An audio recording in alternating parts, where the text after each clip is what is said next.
Hello विद्यार्थियों, कैसे हैं आप सभी। ऑनलाइन केमिस्ट्री वीडियो में आपका बहुत बहुत स्वागत है। आज हम आपके लिए यूनिट फर्स्ट जो हमारी चल रही थी प्रथम संक्रमण श्रेणी की तत्वों का रसायन, उसमें हम अब टॉपिक लेके आ रहे हैं आपके लिए।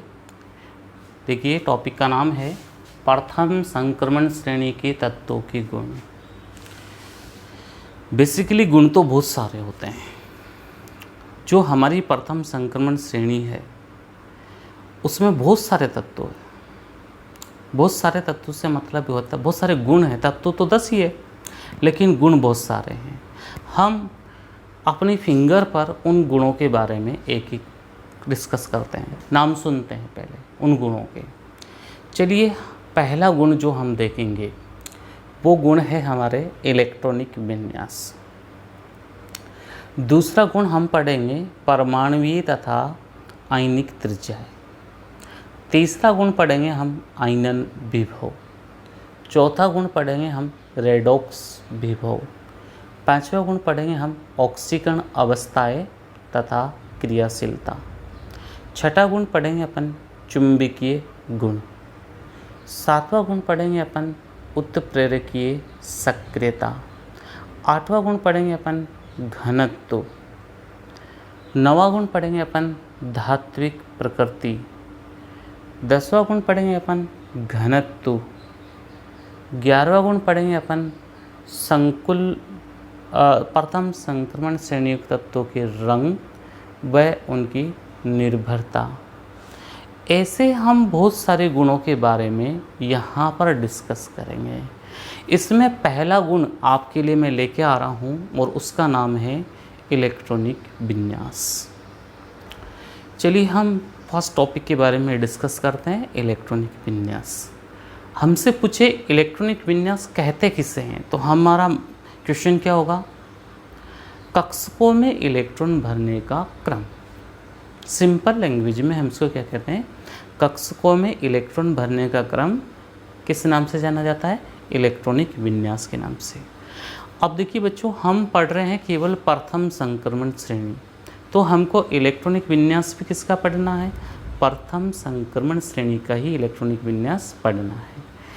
आप सभी बच्चे जानते हैं कि प्रथम संक्रमण श्रेणी के तत्वों में जो तत्व उपस्थित है उनके नाम आप पहले से जानते हैं, फिर भी मैं आपको एक एक करके उन सब के नाम के बारे में बता रहा हूँ। ये होता है स्कैंडियम, जिसका जेड होता है 21। इसके बाद में ये होता है टाइटेनियम, जिसका जेड होता है 22। इसके बाद में वेनेडियम, जिसका जेड होता है 23।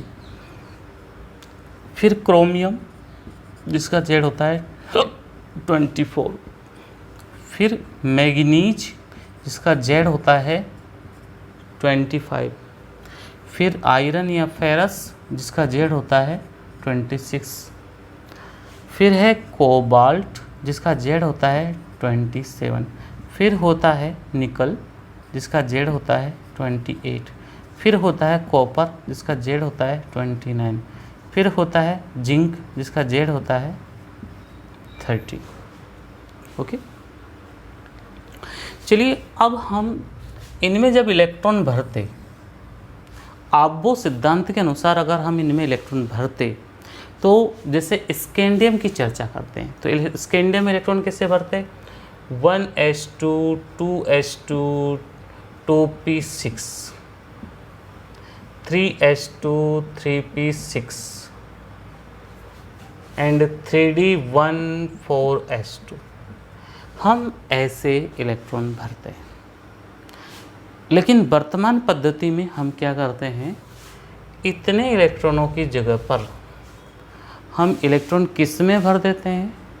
अक्रिय गैस विन्यास के रूप में हम इलेक्ट्रॉन को भर देते हैं।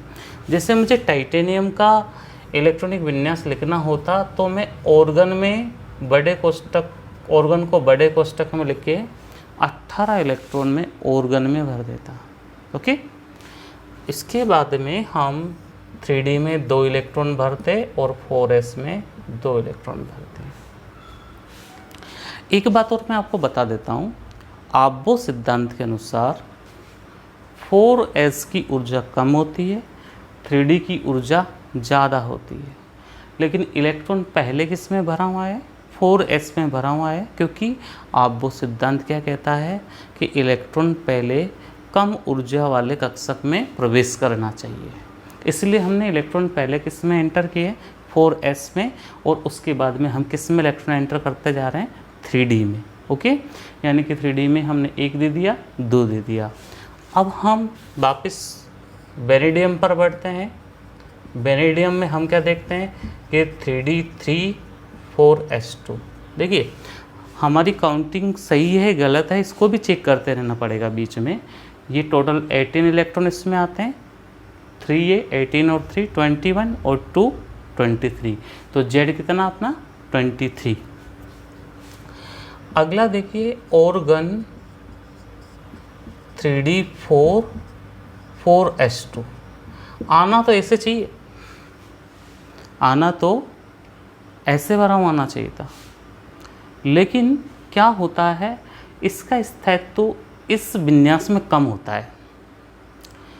तो इन दोनों की ऊर्जाओं में एक तो बहुत कम अंतर होता है, बहुत कम अंतर होता है तो इलेक्ट्रॉन का संक्रमण हो जाता है, यानी कि एक कक्षक से इलेक्ट्रॉन दूसरे कक्षक में चला जाता है।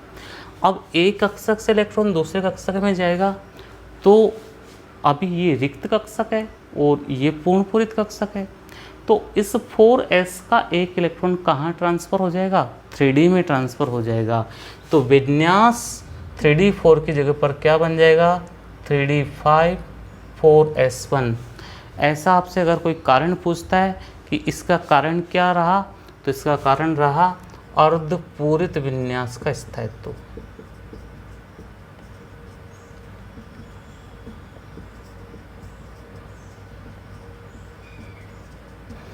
ये कारण आप बता सकते हैं, ठीक है। इसके बाद में ऑर्गन, अब देखिए आपके पास ये 4s खाली हो चुका है, तो अब 3d में इलेक्ट्रॉन नहीं जाएगा, पहले किस में जाएगा, 4s में। आप वो सिद्धांत यही कहता है कि पहले आप 4s के इलेक्ट्रॉन को कंप्लीट कर लो, फिर अगर जो खाली हो उसमें इलेक्ट्रॉन आप भर दीजिए। चलिए हमने यहाँ 3d5 रहने दिया और यहाँ क्या कर दिया, 4s2 कर दिया। हमारा 4s कंप्लीट हो चुका है। चलिए आगे बढ़ते हैं।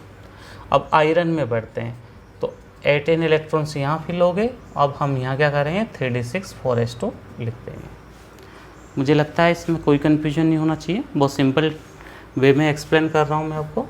इसके बाद में आप देखिए organ 3d7 4s2, organ 3d8 4s2, organ 3d9 4s2। होना तो ऐसे चाहिए, रूल तो हमारा यही है, लेकिन वही पुरानी वाली बात आ जाती है कि यहाँ ऊर्जाओं में कम अंतर है। 4s अपना एक इलेक्ट्रॉन 3d9 को दे देता है, तो 3d9 से 3d10 हो जाएगा।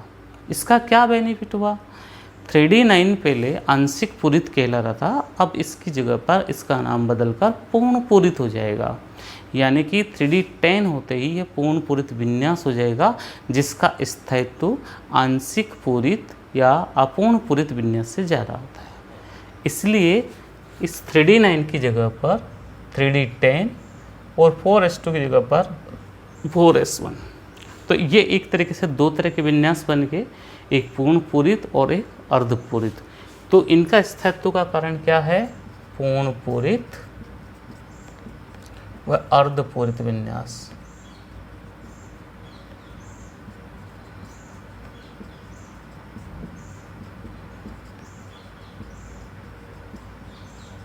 का स्थायित्व। चलिए लास्ट जिंक देख लेते हैं हम।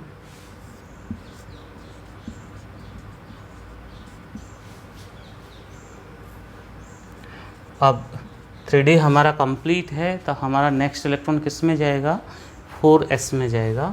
तो ये हो गया 3d10 4s2। मुझे लगता है ये प्रथम संक्रमण श्रेणी का पहला गुण आपको ज़रूर समझ में आया होगा।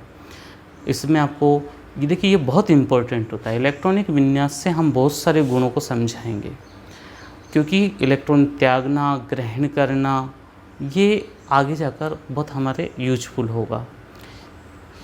अब हम इसी से रिलेटेड दूसरा टॉपिक लेते हैं, दूसरा गुणधर्म लेते हैं।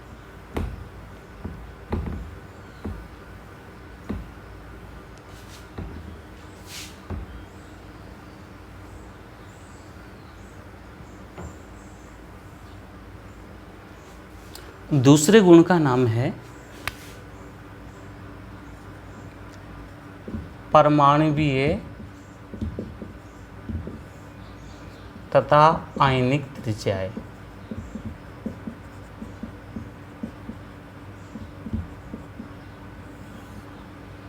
परमाणुवीय तथा आयनिक त्रिज्याएं। देखिए इस वर्ड को आपने बहुत पहले से समझा है। परमाणु त्रिज्या क्या कहलाती, किसे कहते हैं? किसी परमाणु की नाभिक व बाह्यतम कोश के इलेक्ट्रॉन के मध्य की दूरी परमाणु त्रिज्या कहलाती है। परमाणु त्रिज्या को हम स्पेक्ट्रोस्कोपी विधि, एक्स किरण विवर्तन विधि के द्वारा माप सकते हैं। ये हमने बचपन से जाना है, हमने जब भी साइंस ली है हमने तब से इसको सीखा है कि ये परमाणु त्रिज्या होती है। लेकिन एक परमाणु त्रिज्या जो होती है वो परमाणु त्रिज्या किन किन कारकों से प्रभावित होती है? परमाणु त्रिज्या